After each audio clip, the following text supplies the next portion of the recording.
Reentry, finding a job is different. Finding housing is different. Relationships are different.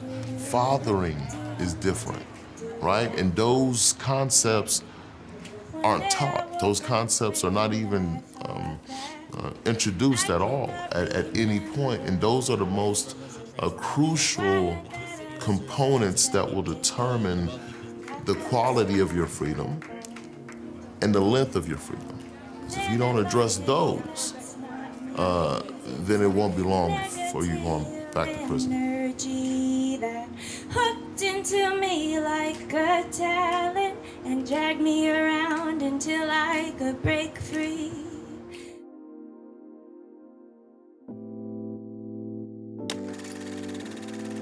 We moved to Austin when I was about 5 years old from Abilene, Texas. Right? I didn't come from an impoverished neighborhood. I came from a two-parent family.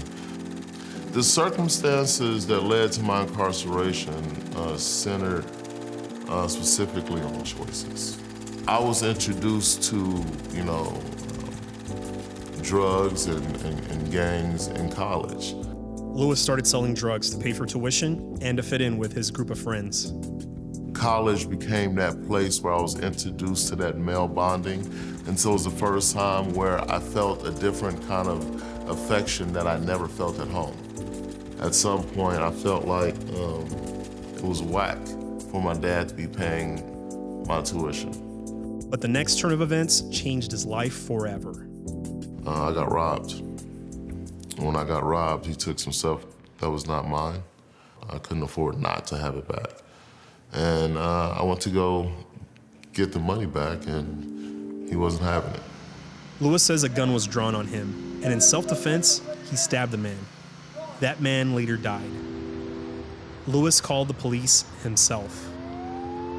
It was me calling the cops saying that I killed him in self-defense. And when the cops came, I gave my statement to a detective on the scene. And I ended up giving a second statement downtown. And it's a contradiction between those two statements that my attorney leveraged in convincing me to take a plea bargain of 20 years. When you're doing time, you actually think you are being punished. You actually feel like your sentence is your punishment. So when you come home, you are expecting that you have served your time. And so when you enter this system and this society to where people are still considering you the worst day of your life, every day of your life, it's something that no one prepares you for. So reentry for me was hard. As many folks facing reentry do, Lewis struggled to find employment. To meet parole requirements, Lewis found work as a DJ at a strip club and freelanced as a music video director.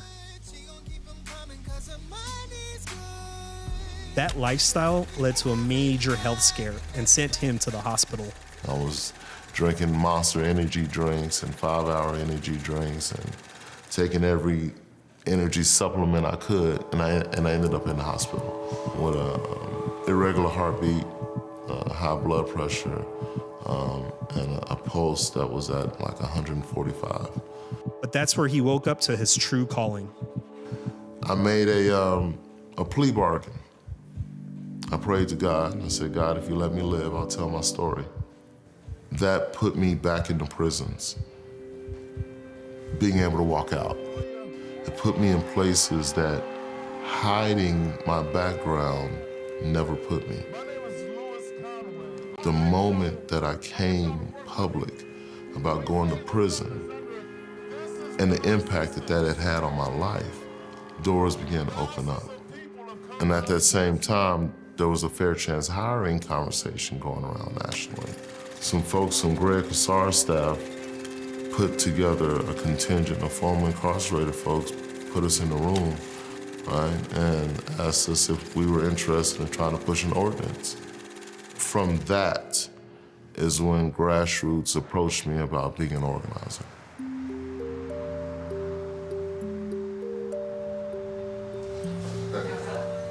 I'm sorry. Well, It's age before beauty. Fair chance hiring is an ordinance that was passed in Austin in March of 2016. It seeks to, give folks with criminal histories a fair chance at being judged, and that is how I met Lewis. I had an opportunity to hire an organizer, and I knew I wanted to hire Lewis. He's a star. He can talk to anyone. He is not afraid of his history. I think, having fought for policy change as an advocate, as an organizer, as someone who's directly affected by the policies that you're changing, I think recognizing the power of folks in office, particularly in Austin, and be that voice from the dais. Lewis filed to run for City Council District 1 in a race that will include Mariana Salazar, Natasha Harper Madison, and Vincent Harding. So our campaign is the canary in the coal mine when it comes to electoral politics. We're the first time in history where someone with a criminal background has placed their name on the ballot. And we talked about being here on this day. We definitely didn't think, right? But most importantly, it's 100 million people across America that have a background, and their loved ones and their family members that are now able to see themselves where they were once the problem, now becoming closest to the solutions. So for me, it's the ending of a cycle. It's turning the name Conway from prison to politics.